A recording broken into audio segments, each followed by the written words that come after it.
FI1. Сайн байцгаана уу? За би яг одоо FI1 хотхны одоо офисын байр дээр байж байна. Учир нь юу гэвэл залуу гэр бүлийн хувьд дөнгөж шинэхэн байрныхаа гэрээг хийж зогсож байна. За миний хувьд энэ хотхныг сонгох болсон хэдхэн шалтгаан байгаа.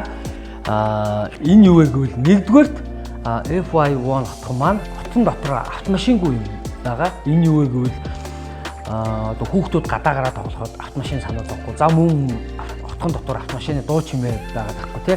Энэ маш их таалагддаг. За мөн хоёрдугаарт хүүхдийн тоглоомын талбай байгаа. Энэ маш сонирхолтой.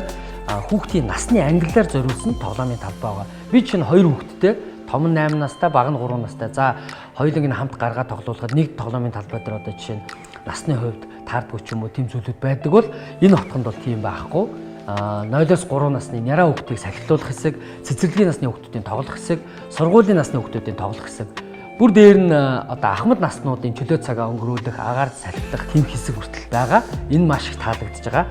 За 3 дугаарт миний сонгосон шалтгаан бол FI1 хотхны маань 45% нь ногоон байгууламж байгаа. Энэ маш их таалагдж байгаа. Улаанбаатар хотод ногоон байгууламж тутмаг байгаа. За мөн дээр нь агаарны бохирдол их байгаа тий.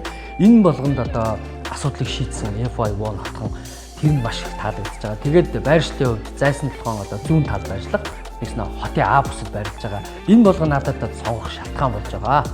За тэгээд найрсаг хөш шиг тань санал болгоно FI1. Төсөл хэрэгжүүлэгч байгууллага Шинсэгээ бий үлд. Монс FI1.